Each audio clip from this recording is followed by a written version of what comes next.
අද අපි එකතු වෙලා ඉන්නේ Learn Fabric SL කියන YouTube channel එකේ තුන්වෙනි වීඩියෝ එකත් එක්ක. අද අපි බලමු කොහොමද fabric trial එකක් enable කරලා fabric එක ඇතුළට data ගෙනල්ලා data transform කරන්නේ කොහොමද කියලා. මුලින්ම Google එකට ගිහිල්ලා Power BI portal කියලා search කරාට පස්සේ උඩින්ම එන link එක click කරලා ඔයාලට Power BI portal එකට login වෙන්න පුළුවන්. username password ගහලා ඔයා login වුණාට පස්සේ ඔයා මේ වගේ view එකකට navigate වෙනවා. දැන් අපි බලමු කොහොමද fabric trial එක enable කරගන්නේ කියලා. දකුණු අත පැත්තේ උඩම තියෙන icon එක click කරාට පස්සේ ඔයාට පෙන්නනවා start trial කියලා button එකක්.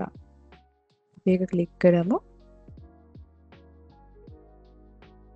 දැන් මෙතෙන්ට ඔයාගේ default region එක select වෙලා තියෙනවා.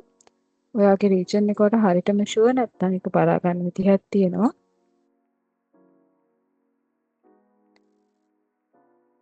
එතන question mark එක click කරාට පස්සේ about Power BI යන්න.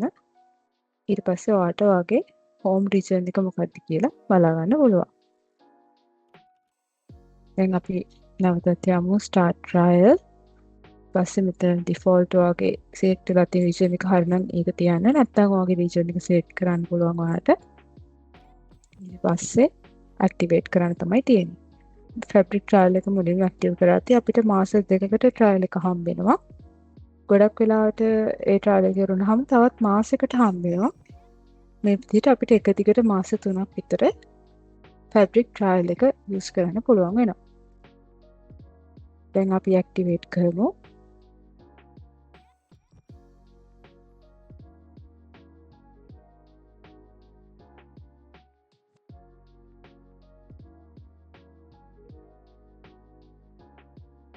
හරි. දැන් අපි බලමු කොහොමද අපි workspace එකක් හදාගන්නේ කියලා. මුලින්ම වම් අත පැත්තේ තියෙන workspaces button එක click කරාට පස්සේ new workspace කියන button එක click කරන්න. ඊට පස්සේ workspace එකට නමක් දෙන්න ඕනේ.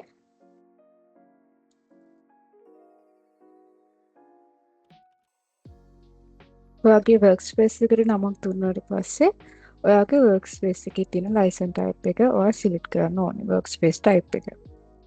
ඔයාට Power BI Pro license එකක් හරි premium license එකක් හරි තියෙනවා නම් ඔයාගේ workspace එක ඔයාට Pro workspace එකක් හරි premium workspace එකක් හරි විදිහට select කරන්න පුළුවන්.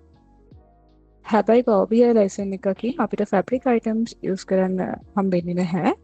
එතකොට ඒවා use කරන්න අපි අනිවාර්යයෙන්ම fabric trial එකක් enable කරලා හරි නැත්නම් fabric capacity එකක් සල්ලි දීලා purchase කරලා හරි තියෙන්න ඕනේ. ඉතින් දැන් මම fabric trial එකක් enable කරපු නිසා මම මගේ workspace type එකට fabric trial කියලා select කරනවා. ඊට පස්සේ මෙතන automatically ඔයාගේ trial එක select වෙලා තියෙනවා. බැරි වෙලාවත් ඔයාට trials කීපයක් වෙන්නොත් එහෙම ඔයා active කරපු date එකත් එක්ක check කරලා හරි trial එක select කරගන්න පුළුවන්. ඊට පස්සේ අනිත් settings මම ඒ විදිහටම තියලා apply කරනවා.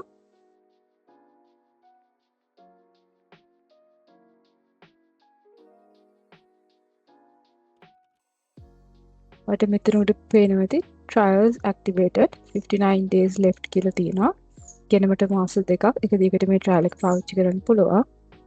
හරි දැන් මගේ workspace එක හැදලා ඉවරයි. දැන් අපි බලමු පොඩ්ඩක් මේකේ මොනවද තියෙන්නේ කියලා. මෙතන උඩම තියෙන new item කියන button එක click කරලා ඔයාට fabric items create කරන්න පුළුවන්. pipelines, data flow gen 2, lake house, warehouse මේ ඕනේ item එකක් මෙතනින් create කරන්න පුළුවන්. ඊට අමතරව ඔයාගේ ඇතුලේ තියෙන content එක ඔයාට organize කරන්න ඕන නම් ඔයාට folders create කරලා ඒ folders ඇතුලට දාලා organize කරගන්න පුළුවන්. ඊළඟට මේ workspace එක ඇතුළට පිටින් ඔයාට example එකක් විතර Python notebook එකක් ගේන්න ඕන නම් import ගිහිල්ලා මේ විදිහට ගේන්න පුළුවන්. Power BI report එකක් ගේන්න ඕන නම් මෙතනින් පුළුවන්. ඊළඟට ඔයාගේ workspace එක ඇතුලේ access තියෙන්නේ කොහොමද කියලා check කරගන්න මේ manage access කියලා button එක click කරන්න. එතන දැන් මේ workspace එක ඇතුලේ දැනට ඉන්නේ මම විතරයි. මම create කරපු නිසා මම තමයි admin මේ workspace එකේ. ඔයාට මේකට කාව හරි ඇඩ් කරන්න ඕන නම් ඔයාගේ කම්පැනි එකේ ඉන්න අනිත් මෙම්බර් කෙනෙක් හරි කව හරි ඇඩ් කරන්න ඕන නම් add people or groups ගිහිල්ලා මෙතන ඊමේල් එක ටයිප් කරලා මම කලින් හිටියේ කතා කරා අපිට Fabric workspace roles 4ක් තියෙනවා admin member contributor viewer එතකොට මේ හතරෙන් ඔයා ඒ යූසර්ට දෙන්න මොන access ද කියලා ඔයා decide කරලා ඒක select කරන්න තියෙන්නේ ඊට පස්සේ add කරන්න තමයි තියෙන්නේ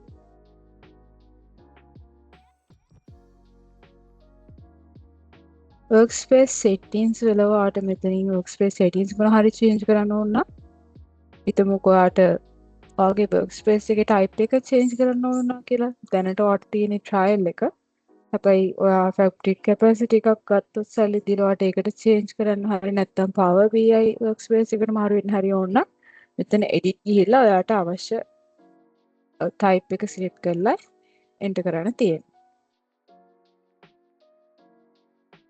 workspace එක ඔයාට JIT integration එකක් කරන්න අවශ්‍යයි නම් ඔයාට මෙන්න මේ Azure DevOps කියන බටන් එක ක්ලික් කරලා Azure DevOps එකත් එක්ක link එකක් හදලා ඔයාගේ workspace එකේ තියෙන දේවල් JIT එකට upload කරන්න පුළුවන්. ඊට අමතරව මෙතන settings වර්ග ගොඩාක් තියෙනවා. අපි දැනට ඒ හැම එකක් ගැනම කතා කරන්නේ නැහැ. හැබැයි ඔයාට මේ හැම එකක්ම ක්ලික් කරලා මොනවද මේ වගේ තියෙන්නේ කියලා නිකන් rough idea එකක් ගන්න අවශ්‍යයි නම් ක්ලික් කරලා ඒවා නිකන් කියවලා බලන්න පුළුවන්. හරි අපි දැන් මුලින්ම Fabric pipeline එකක් create කරමු. new item යනවා.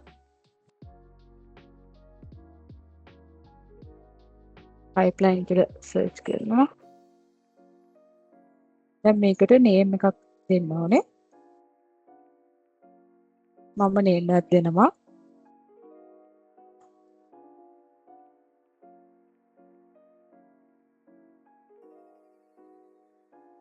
ඊට පස්සේ මෙතන location එකෙන් ඔයාගේ workspace එක select කරන්න තියෙන්නේ automatically මගේ හරි workspace එක select වෙලා තියෙනවා ඊට පස්සේ මම create කරනවා දැන් මගේ pipeline එක create වෙලා ඉවරයි මුලින්ම මෙන්න මේ වගේ canvas එකකට තමයි මාව direct වෙන්නේ දැන් මේ pipeline එක ගැන අපි ටිකක් කතා කරමු pipeline එක ඇතුලේ එක එක activities වර්ග තියෙනවා අපිට එතකොට මේ activities use කරලා end to end workflow එකක් හදාගන්න පුළුවන්.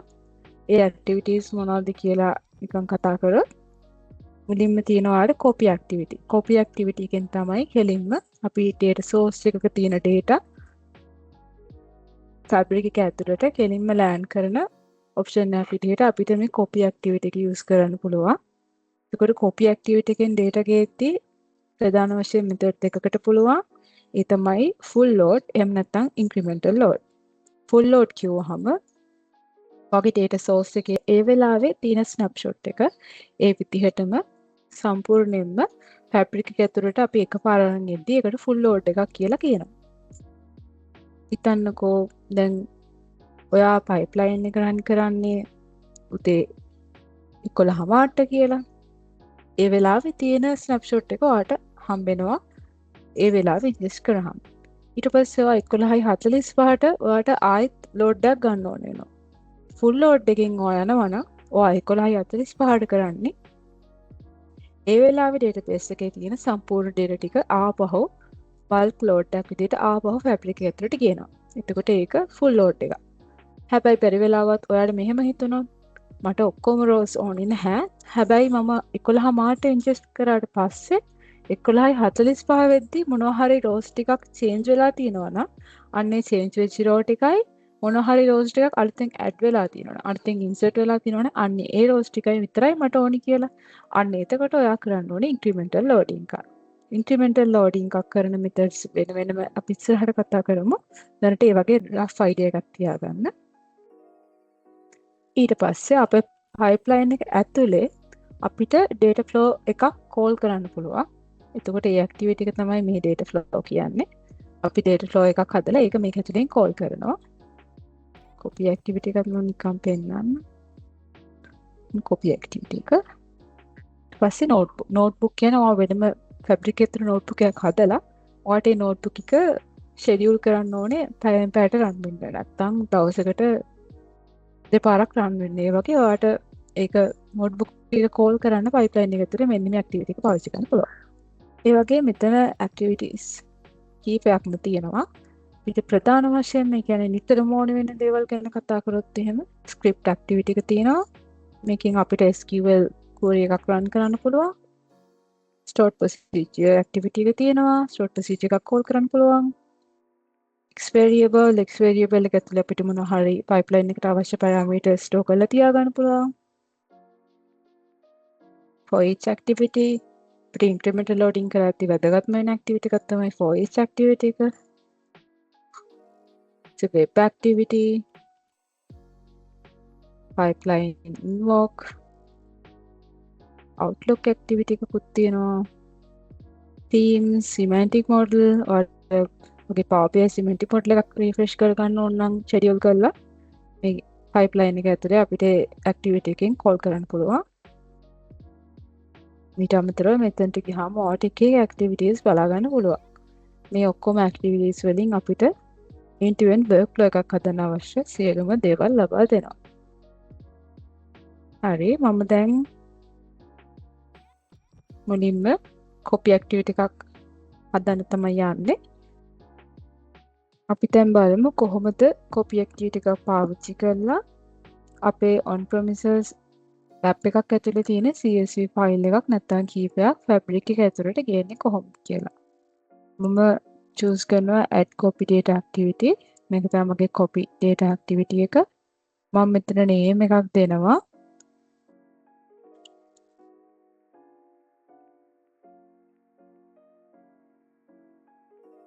ඊට පස්සේ source එක select කරන්න ඕනේ. source එක select කරද්දී ඔයාලට මුලින්ම මේ විදිහට ගියාම sources 6ක් පෙන්නනවා. මේ sources 6ට අමතරව view more ගියාට පස්සේ ඔයාට එක එක sources බලා ගන්න පුළුවන්. ඔයාගේ requirement එක අනුව ගැලපෙන source එක ඔයා තෝරගන්න ඕනේ. example එකක් විදිහට අපිට තියෙනවා SharePoint folder, Snowflake, Azure SQL database, Amazon S3 bucket, SAP connectors. මේ වගේ අපිට එක එක connectors තියෙනවා.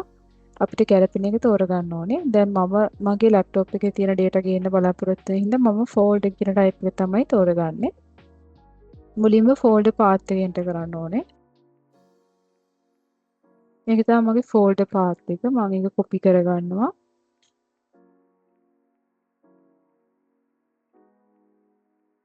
කලින් connection එකක් හදලා තියෙනවා නම් ඔයාලට ඒක choose වෙනවා මෙතනින් automatically. එහෙම නැත්නම් create new connection ගියාට පස්සේ අලුත්ම connection එකක් හදා ගන්න පුළුවන්. දැන් මෙතන අපි අපේ data laptop එකේ ඉඳන් fabric එක ඇතුළට ගියේදී අපේ laptop එක කියන්නේ on premises තියෙන source එකක්. එතකොට fabric කියන්නේ cloud වල තියෙන එකක්. එතකොට on premises ඉඳන් cloud වලට data ගියේදී අපි ඒක securely ගෙන ඕනේ නිසා data gateway එකක් පාවිච්චි කරන්න ඕනේ. ඔයා data gateway එකක් කලින් හදලා නැත්නම් ඔයා මේ tab එක duplicate කරලා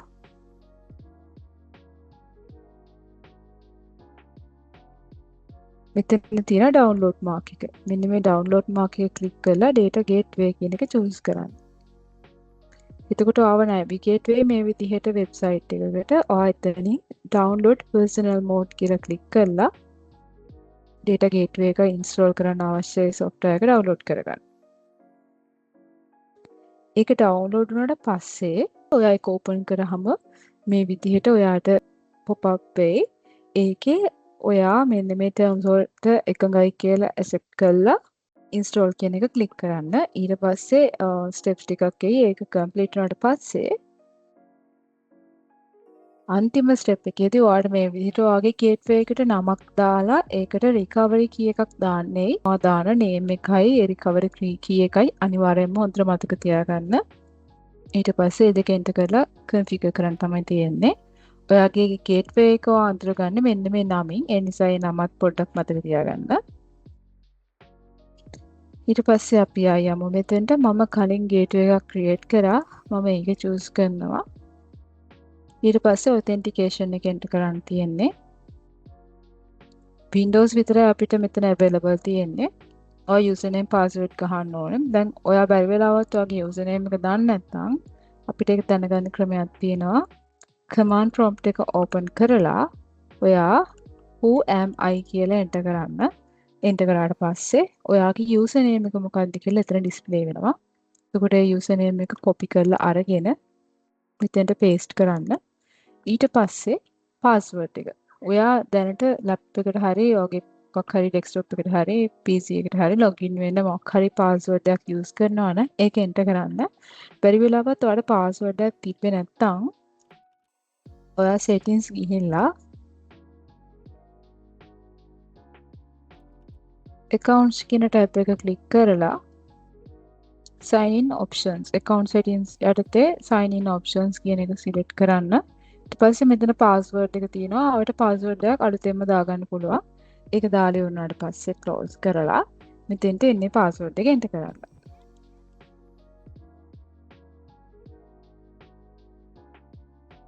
privacy level එක මම organizational choose කරනවා. පස්සේ connect කියන එක select කරන්න.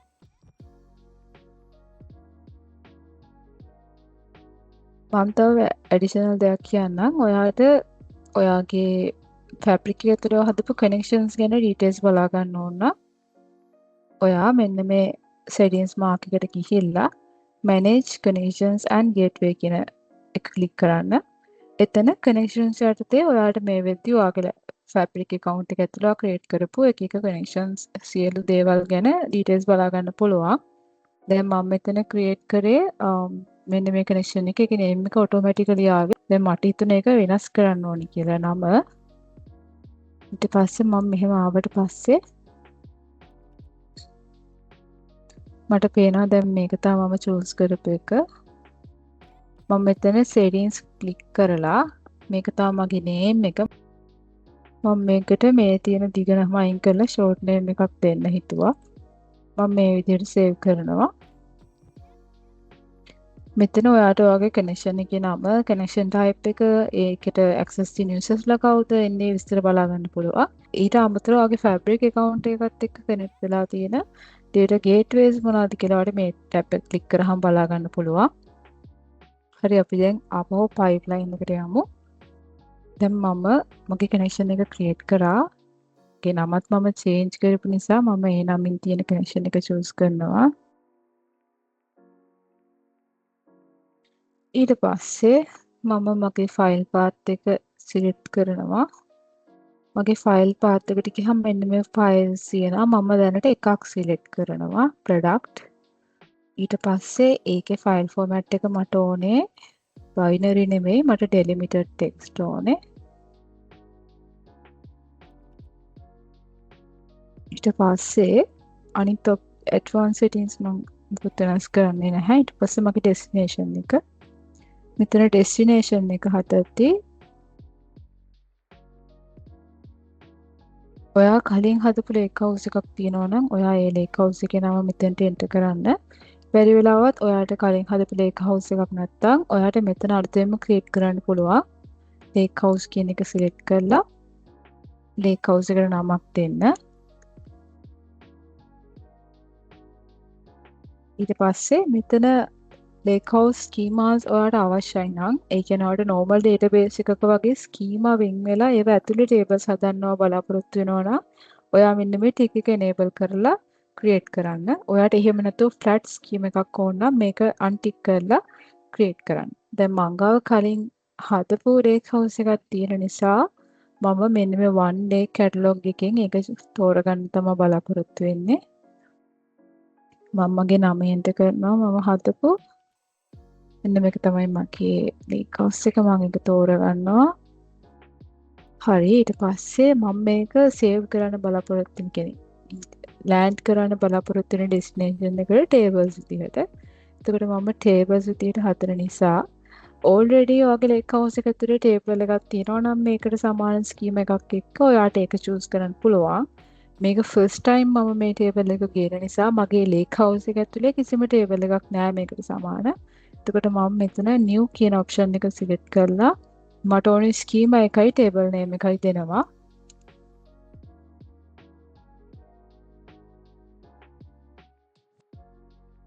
table name එක තියලා create කියන එක select කරනවා. ඊට පස්සේ automatically මේ pipeline එක run වෙද්දී destination එකේ table එකක් create වෙනවා.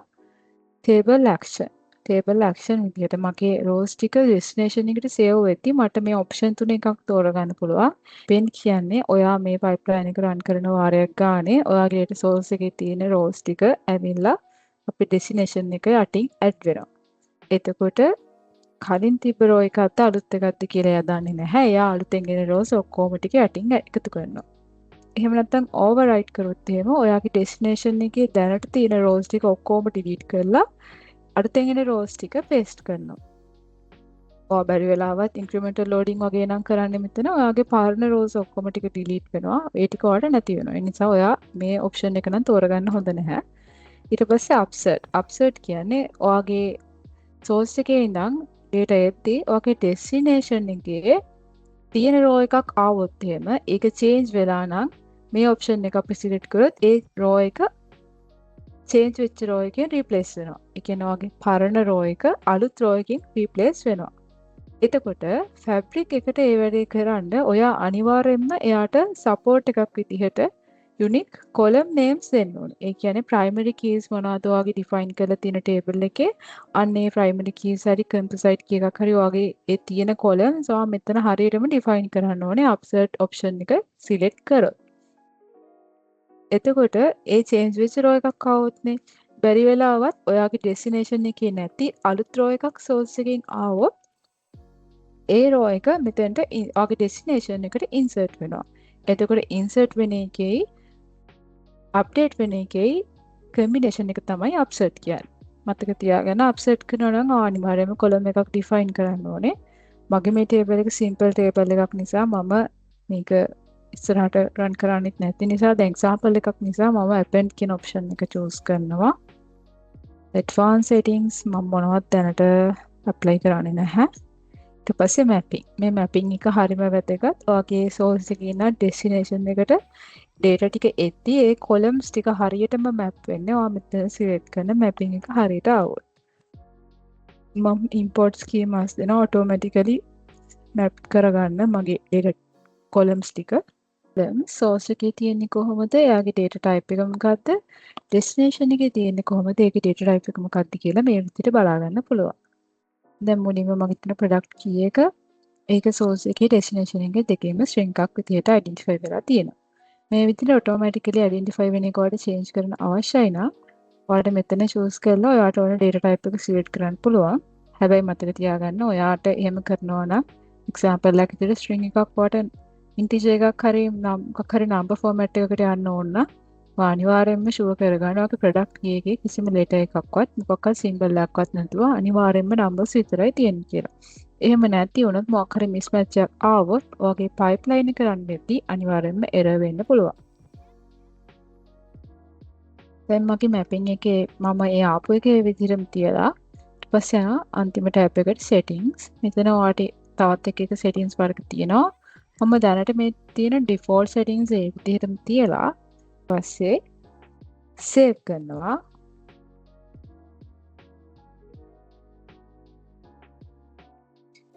save කරද්දී සමහර විට මොකක් හරි error එකක් තිබ්බොත් ඒක pop up වෙයි. එහෙම නැත්නම් ඔයා මේ validate කියන එක choose කරන්න. validate click කරාට පස්සේ මොන හරි errors තියෙනවා නම් මෙතනින් අනිවාර්යයෙන්ම list down වෙනවා කොතනද මොකද්ද error එක කියලා.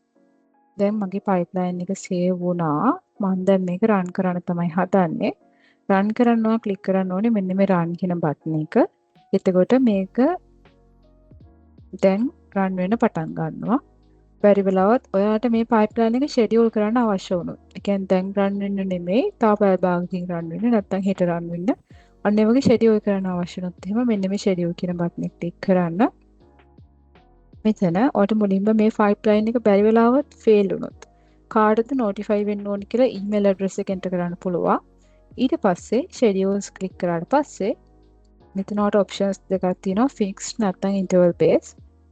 fixed කියලා එක choose කරොත් එහෙම ඔයාට by the minute, hourly, daily, weekly, monthly මෙන්න මේ ඕනි option එකකට මේ pipeline එක schedule කරන්න පුළුවන්. ඒක වගේම schedule එක start වෙන්න ඕනි කවද්ද, end වෙන්න ඕනි කවද්ද, ඊට පස්සේ run වෙන්න ඕන time zone එක මොකද්ද? ශ්‍රී ලංකාවේ කෙනෙක්ට නම් ඉතින් time zone එක වෙන්නේ +5යි තියෙන්නේ. එතකොට ශ්‍රී ජයවර්ධනපුර තමයි අපේ ටයිම් සෝන් එක. ඒක සිලෙක්ට් කරනවා. ඊට පස්සේ සේව් කරන්න තමයි තියෙන්නේ. එහෙම නැත්නම් ඔයාට every 15 minutes every 20 minutes මේ වගේ ඔප්ෂන් එකකට ෂෙඩියුල් කරන්න ඕන නම් then interval between updates කියන තැන ඒ time gap එක දාලා අර විදිහටම start end date time දාලා time zone එක select කරලා save කරන්න තමයි තියෙන්නේ. මම දැන් මේක schedule කරන්නේ නැහැ. ඊට පස්සේ මම මේ pipeline එක run කරන්න තමයි බලාපොරොත්තු වෙන්නේ. run වෙද්දී ඔයාට ඒකේ status එක මෙතනින් check කරගන්න පුළුවන්. දැනට මේ pipeline එකේ තියෙන එක activity එකයි copy data activity එකක් විතරයි. ඒ නිසා මට මෙතන එක line එකයි පෙන්නන්නේ. හැබැයි ඔයා incremental loading එකක් කරද්දී හරි end to end workflow එකක් use කරද්දී අනිවාර්යයෙන්ම මෙතන activities ගොඩක් තියෙන පුළුවන්. එතකොට හැම එකේම line by line ඔයාට පෙන්නනවා කොයි එකද complete උනේ, කොයි එකද in progress වෙන්නේ, කොයි activity එකද fail උනේ. මේ හැම විස්තරක්ම බලා ගන්න පුළුවන්. හරි දැන් මගේ pipeline එක complete වුණා. complete වුණාට පස්සේ ඔයාලට මෙතන details තියෙනවා activity name එක, activity status එක, ඒක succeeded කියලා තියෙනවා, run start එක, duration එක, මෙන්න මේ විස්තර ටික බලා ගන්න පුළුවන්. අපි දැන් යමු අපේ destination එකට data ඇවිල්ලා තියෙන්නේ කොහොමද කියලා බලන්න. ඔයාගේ workspace එක ඇතුළට ගිහිල්ලා මේක තමයි ඔයාගේ lake house එක. මේ lake house එකට items දෙකක් combine වෙලා තියෙනවා. එකක් තමයි lake house එක, අනිත් එක තමයි SQL Analytics endpoint එක. එතකොට ඔයාගේ tables ටික ඔයාට query කරන්න අවශ්‍යයි නම් SQL Niche එකක ඔයා අනිවාර්යයෙන්ම මෙන්න මේ SQL Analytics endpoint එක තමයි open කරගන්න ඕනේ. අපි දැන් මුලින්ම මේක open කරමුකෝ lake house view එක. lake house view එකට ගියාම අපිට මුලින්ම බලා ගන්න පුළුවන් මෙන්න මේ දේවල් ටික. home tab එකයි materialize lake views කියන tab එකයි. මෙන්න මේ home tab එකේ මෙතන උඩින්ම තියෙන බටන් එක මෙන්න මේක ක්ලික් කරාම ඔයාගේ data refresh වෙනවා. මෙතන refresh වෙනවා කියන්නේ හිතන්නකෝ ඔයාගේ දැන් පොඩ්ඩකට කලින් pipeline එකක් run වෙවි තිබ්බා. ඒ pipeline එක complete වුණා. ඔයා දැන් මේක ඒ pipeline එක run වෙන කලින් ඉඳන්ම මෙන්න මේ විදිහට open කරගෙන ඉන්නවා.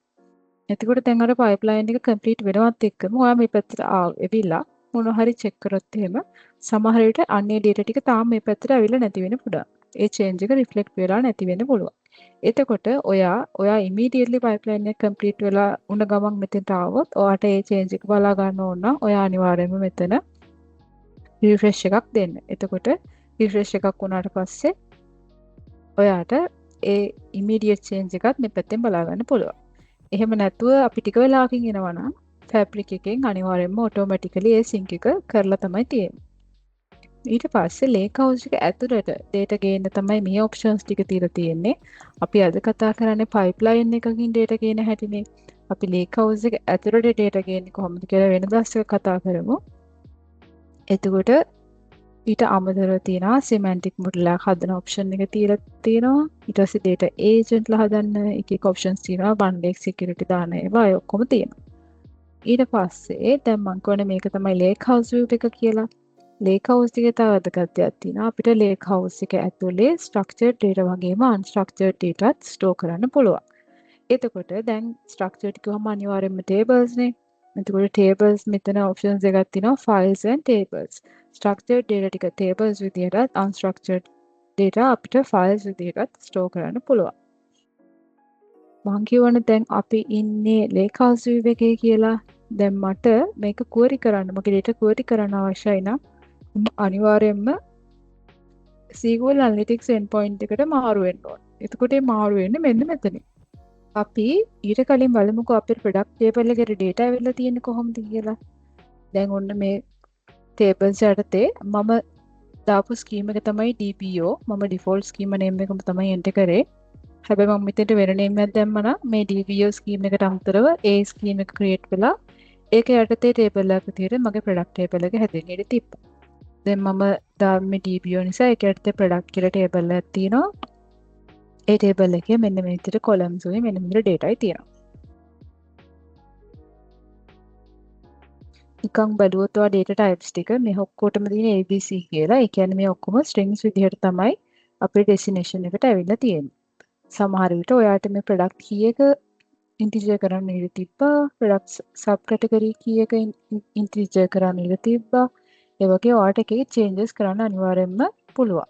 ඒවා අපි ඉස්සරහට ට්‍රාන්ස්ෆෝම් කරන්න හැටි කතා කරමු. දැන් බලන්න ප්‍රොඩක්ට් ප්‍රයිස් එක එහෙම මේක අපිට ඩෙසිමල් හරි ෆ්ලෝට් හරි ඒ වගේ ඔප්ෂන් එකකට යන්න පුළුවන් data type එක. දැන් මම මගේ SQL Analytics endpoint view එකට යනවා මේ විදිහට මාරු කරලා. දැන් මම මෙතන බලන්න මේ මම පැත්තේ ඔයාලට ඕපන් කරලා තියෙන දේවල් ටික බලා ගන්න පුළුවන් fabric items මේ විදිහට එක සැරේ fabric items 10ක් ඕපන් කරන් ඉන්න පුළුවන්. ඊට වඩා ඕපන් වුණොත් එහෙම අනිවාර්යෙන්ම error එකක් ඇවිල්ලා ඔයාලට close කරන්න කියලා pop up වෙයි. දැන් මගේ දැනට තියෙන දෙකයි මගේ lake house view එකයි ඒකෙම SQL Analytics endpoint view එකයි. දැන් මම ඉන්නේ SQL Analytics endpoint view එකේ. මේකේ තාර විදිහටම refresh option එක තියෙනවා. ඊට පස්සේ ඔයාට දැන් මේක SQL database එකක ඉන්නා වගේ query කරන්න පුළුවන්. ඒකට ඔයා කරන්න ඕනේ මෙතන new SQL query කියලා enter කරන එක. එතකොට ඔයාට query එක enter කරන්න අවශ්‍ය window එක එනවා. දැන් මගේ table එක තමයි product. මට දැන් මේක තියෙන data බලන්න ඕනේ කියලා හිතමුකෝ.